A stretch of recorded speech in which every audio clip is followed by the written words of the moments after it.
investidores conseguem ganhar dinheiro de forma consistente no mercado financeiro, especialmente operando a partir do Brasil.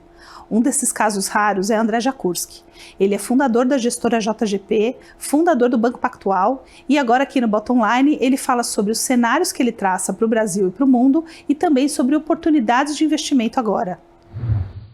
André, eu gosto bastante de uma frase sua que diz o seguinte: nos mercados nem sempre a lógica prevalece ou os cientistas seriam os grandes investidores. Eu queria saber, o que está acontecendo no mercado agora que não faz sentido, que não tem lógica na sua visão?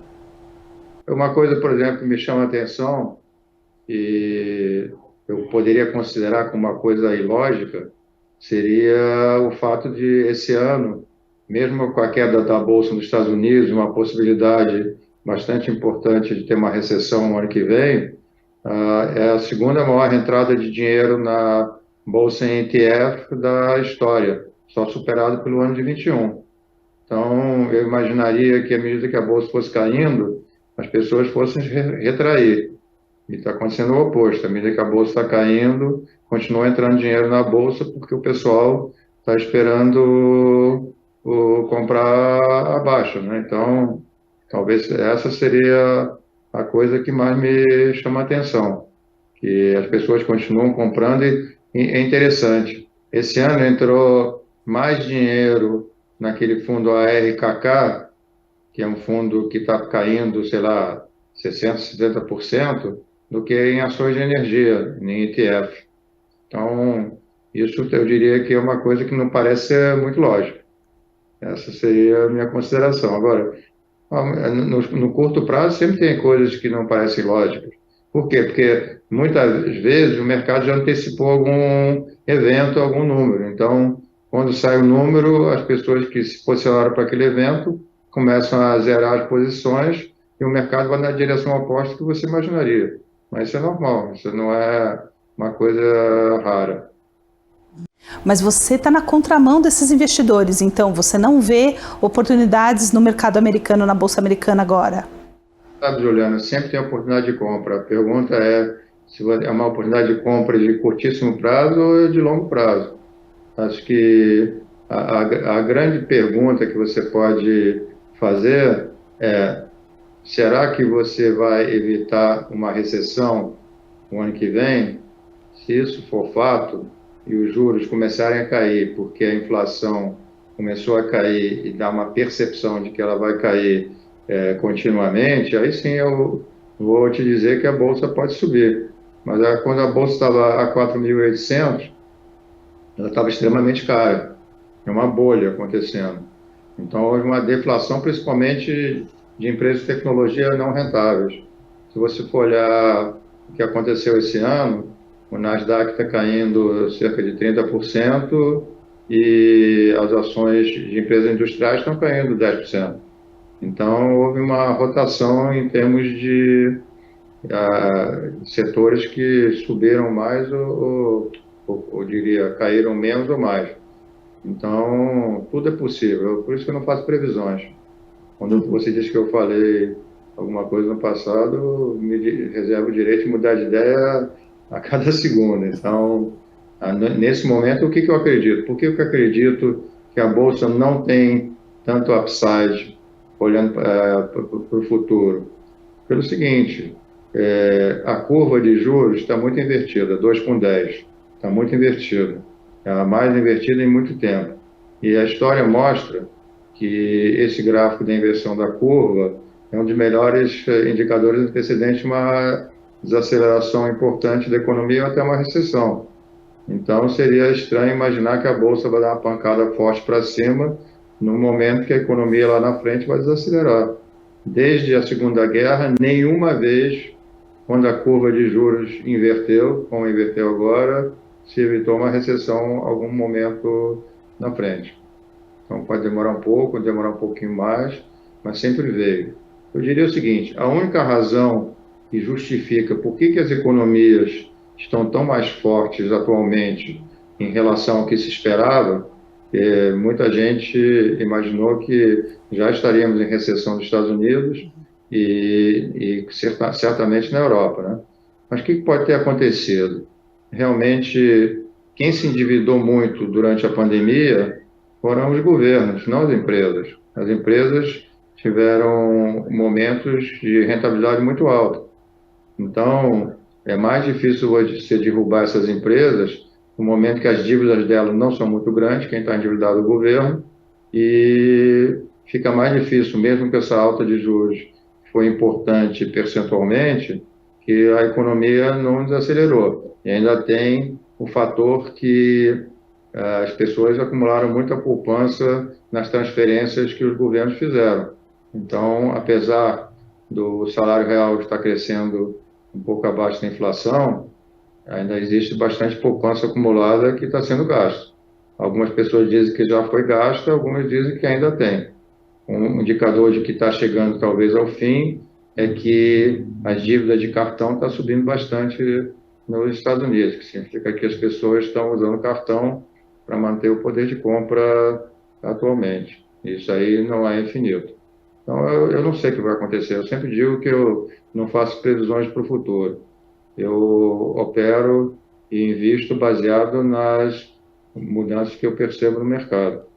Tem dois tipos de investimento. Um que você faz investimentos sem alavancagem nenhuma e faz uma alocação de dinheiro em diversas classes de ativos. Uma das receitas de bolo mais utilizadas no mundo desenvolvido é a 60-40, né? 60 em ações e 40 em instrumentos de dívida. Esse ano isso foi um desastre, mas é sempre depois de um desastre tem o renascimento. Então, nada sobe eternamente, nem nada cai eternamente. Então, os mercados têm, mesmo em mercados de baixa, em bear markets assim importantes, os rallies intermediários são muito fortes. E normalmente esses rallies muito fortes acontecem em mercados de baixa. Então você tem rally de 20%, 25%, 15% em períodos de 60, 70 dias. Isso é normal em mercado de baixo. Por isso que é tão difícil você ganhar dinheiro vendido em mercado de baixo, porque os rallies são muito fortes. Então você tem que ser muito rápido e muito preciso para evitar prejuízos. E você teve um rally muito forte, né? Desde outubro para cá, o mercado nos Estados Unidos teve um rally muito forte, né? Subiu aí 400 pontos o índice. Então foi um rally importante. Então talvez não seja o rally mais intenso que tenha tido. Teve um rally mais perto do meio do ano que foi mais forte do que esse. Então não dá para saber. A verdade é que tem dois pontos que são favoráveis para o mercado ainda se sustentar. Um é que a sazonalidade é muito boa nesse finalzinho de ano, né? Tradicionalmente, os melhores meses são de novembro até março, abril, e os piores meses são de maio a outubro, novembro. Isso é histórico, né? Se você for olhar os resultados desses intervalos, os mercados têm essa diferença importante. Então, o benefício da dúvida pode estar na mão do comprado, mas o mercado esticou bastante. Agora, é interessante que as ações grandes, as FANGs, não participaram com muita intensidade nesse movimento. Esse ano, as FANGs underperformaram o mercado em geral. Se você olhar para os índices tirando as FANGs, eles outperformaram o S&P. E isso é um indício de alguma coisa, alguma mudança que pode acontecer nesse mercado? Porque, enfim, se o mundo está realmente caminhando para um ambiente mais inflacionário, vai haver menos financiamento para esse tipo de empresa, né? Empresas de tecnologia, startups, inovação. A gente pode estar caminhando para isso, para esse ajuste mais duradouro no valor dessas empresas? As FANGs, que são as ações tipo Facebook, Apple, Netflix, Tesla, Alphabet, essas ações, Amazon, essas ações underperformaram o mercado nesse ano. E eu acho que isso pode ser uma mudança de tendência, como você perguntou. Pode ser uma tendência que essas empresas já são gigantes, não vão crescer na proporção que cresceram anteriormente, estão inchadas em termos de pessoal. A Amazon tem milhões de pessoas trabalhando para ela. Então, é possível que tenha uma rotação para outros setores que estejam mais leves. Mas isso aí a gente não tem certeza. É uma observação que você faz, às vezes, até a posteriori. Porque eu acho que o pico da inflação já passou. Acho que com certeza, isso eu tenho uma convicção razoável, de que o pico da inflação já está atrás. A pergunta é a intensidade da desaceleração da inflação. Isso que a gente não sabe.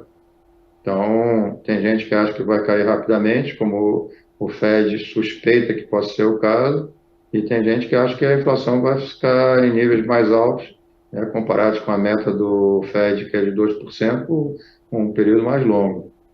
A indicação de que a inflação pode demorar mais tempo para cair para os níveis que seriam desejáveis pelos bancos centrais é que você tem a desglobalização, que ajuda a manter os níveis de preços mais altos, por causa da fricção que acontece nas cadeias de suprimentos, e também a possibilidade que os bancos centrais não tenham coragem de apertar muito mais para valer, porque eles estão sendo corajosos e vocais atualmente, porque a economia não começou a afundar, né?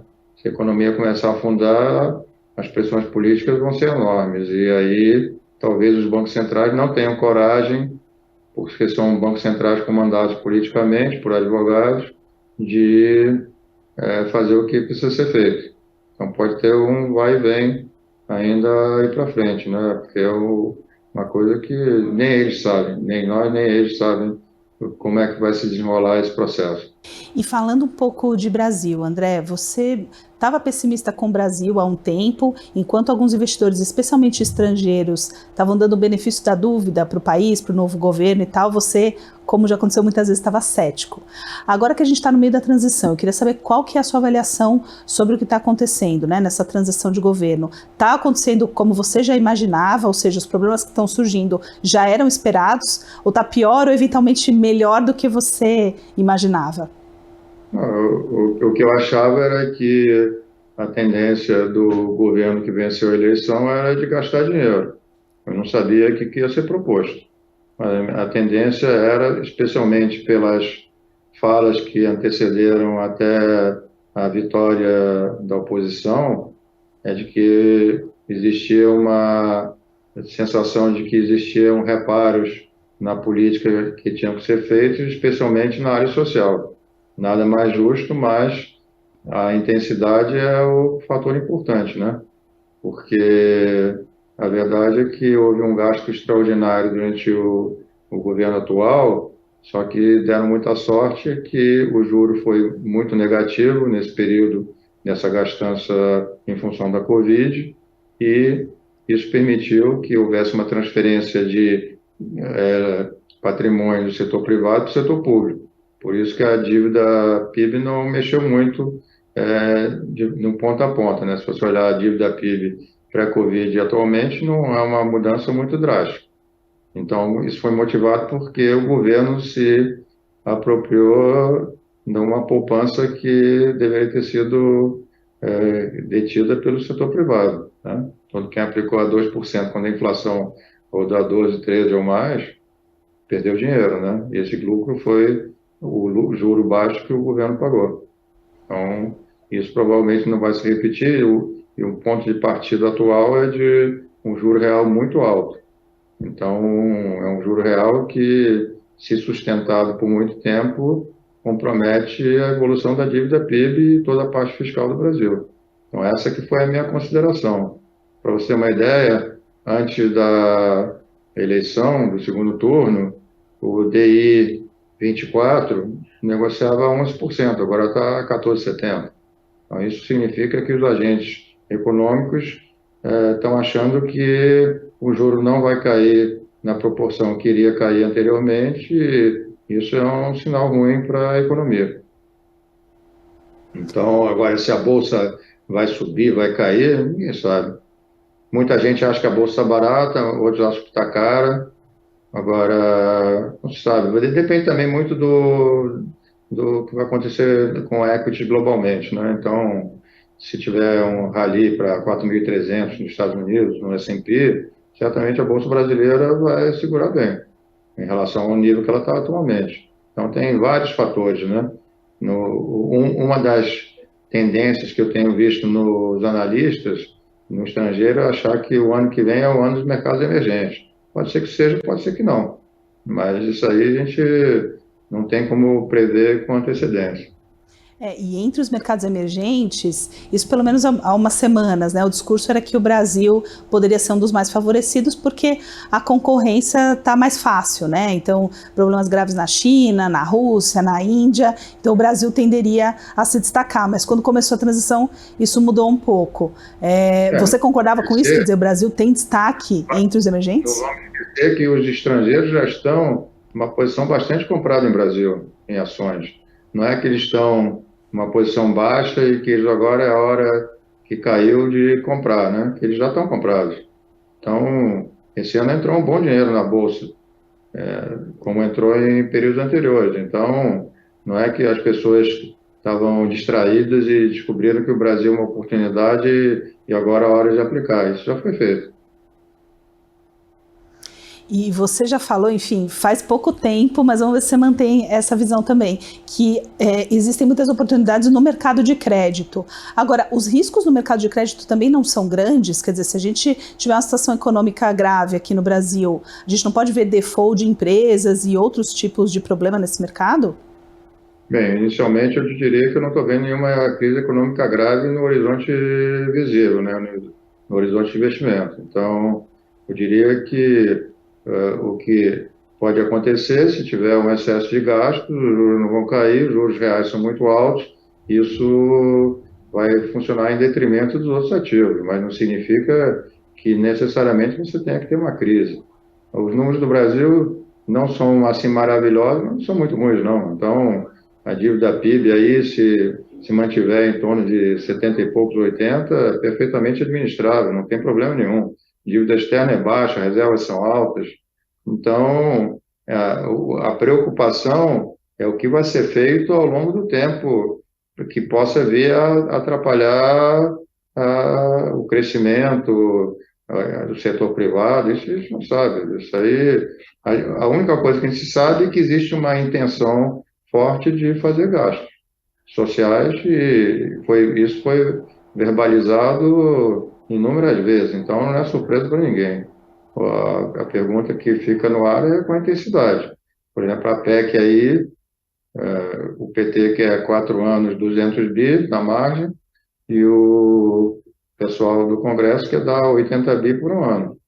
Então, alguma coisa vai acontecer nesse meio, em termos de prazo e volume que vai ser aprovado. Mas o mundo não acaba no dia 1º de janeiro, não. As coisas vão continuar funcionando. Agora, você vai dizer assim, não, mas estão falando que vão mudar a política da Petrobras. Bom, se mudarem, vai ser ruim para a Petrobras e a ação já tem, por antecedência, caído bastante, né? Então, o mercado fica lendo os sinais que estão sendo mandados diariamente e vai se adaptando a isso. Por isso que alguns papéis sentiram bastante. Você não vê um problema econômico grave no curto prazo, mas vai monitorar para ver os sinais para o médio prazo, né? Se a dívida é sustentável e esses outros parâmetros, é isso? Exatamente. Eu digo, mesmo que se faça muita besteira, não vai acontecer nada assim de sério no horizonte visível. Como eu te disse, os números não são muito ruins e, portanto, nada a temer no horizonte de 1, 2 anos, com certeza. Agora, os mercados podem antecipar em preço as suas desconfianças, né? Isso aí sempre é possível. E está fazendo isso, né? O DI, os DI longos subiram muito, né? Então, o que que é? Pessoas zerando as posições aplicadas porque não gostaram do que estavam ouvindo. E principalmente quem zerou mesmo foram os estrangeiros, né? Eles zeraram um volume gigantesco de DI. Acho que foram eles que compraram muito, não foram os locais. E eu queria falar também sobre China. Qual que é a sua visão sobre o país? Existem oportunidades de investimento lá? Você já disse também que existe uma tendência do país se perder força econômica, se tornar muito belicoso. Eu queria saber como é que você está vendo essa questão agora. Sobre a belicosidade da China vai acontecer seja a economia forte ou fraca. Claro que se a economia for forte, eles vão ter mais dinheiro para investir em poderio bélico. Então, isso é claro, mas eu acho que eles têm um objetivo que independe da atividade econômica e que é ter uma, como diria, uma influência muito grande no mundo inteiro. Então, eles não se veem como uma potência regional. Cada mais, eles são uma potência global forte e com uma parte militar cada vez mais forte e competitiva. Então, se você me perguntar daqui a 5 ou 10 anos, a China vai ser mais perigosa, entre aspas, para o mundo ocidental? Certamente, certamente. Agora, a China tem problemas. A China, o potencial de crescimento dela vai ser muito mais baixo para frente, tem um problema demográfico sério, né? A população chinesa vai decrescer nos próximos 30 anos, de uma forma importante, porque por causa da política de um filho que foi praticada durante tantos anos, e então já se tornou bastante urbana, então não tem aquela vantagem de aumentar a produtividade pela transferência de mão de obra do campo para a cidade. Muita infraestrutura já foi construída, tem um excesso de moradias. Moradias é uma forma de poupança, há um descrédito no momento em relação às construtoras. O governo chinês está tentando melhorar isso, mas de qualquer maneira eles têm problema de Covid, não tem vacina, não querem comprar vacina ocidental, então estão com uma penca de problemas de curto, médio prazo e de longo prazo que vão fazer com que a China não tenha o protagonismo econômico em termos de influência que teve no passado. E também ela está sujeita a ser desconectada de alguns setores do mundo ocidental por razões de políticas, né? Os Estados Unidos têm feito sanções no sentido de não permitir venda de determinados tipos de semicondutores e outras coisas, então isso devagarzinho vai acumulando. Então, eu acredito que a China não vai ser esse motor para a economia brasileira, por exemplo, que já foi. Por exemplo, a diferença do que o governo novo vai pegar em relação ao Lula no primeiro mandato, que no primeiro mandato, quando o Lula chegou, tinha um superávit primário de 3,5%, a China estava começando a acelerar, você tinha baixo nível de crédito na economia, que nos próximos anos cresceu 20% ao ano, deu poder aquisitivo para as pessoas, você teve uma formalização da economia que aumentou bastante a arrecadação, então teve uma série de fatores que foram simultâneos que deram uma chance enorme para o governo do Lula, no primeiro e no segundo governo, conseguir crescer a despesa acima de 6% ao ano em termos reais. Agora isso não é possível. Então, as circunstâncias são completamente diferentes. Por isso que eu acho que não adianta a gente imaginar que o Brasil vai sair voando, porque está partindo de um ponto menos atraente do que no passado. A única coisa que poderia ajudar o Brasil seria um aumento substancial da produtividade, porque o que acontece? A população brasileira cresceu acima de 60% nos últimos 30 anos. Nos próximos 30 anos vai crescer perto de zero. O que significa isso? Que o potencial crescimento do PIB vai ser mais baixo do que foi nos últimos 30 anos. Nos últimos 30 anos, crescemos em média em torno de 2%. Então, imaginar que a gente tem uma chance de crescer em torno de 2%, como crescemos no passado, só se a produtividade aumentar. E o componente mão de obra vai ser baixo. E o investimento de capital é uma incógnita. O Brasil sempre pecou por ter baixa poupança e baixo investimento. Então, por isso que eu sempre fui mais pessimista em relação ao potencial de crescimento do Brasil.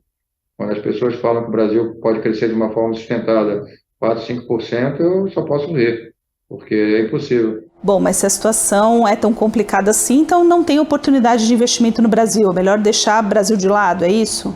Não, sempre tem. Se o pessoal ficar muito pessimista, nós vamos ganhar dinheiro com prazo. Então, o mercado tem flutuações. Nada cai sem parar e nada sobe sem parar.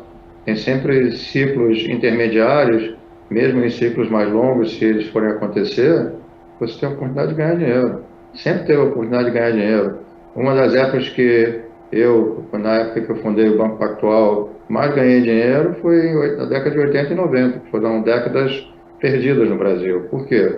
Porque você tem muitas distorções nos mercados, né?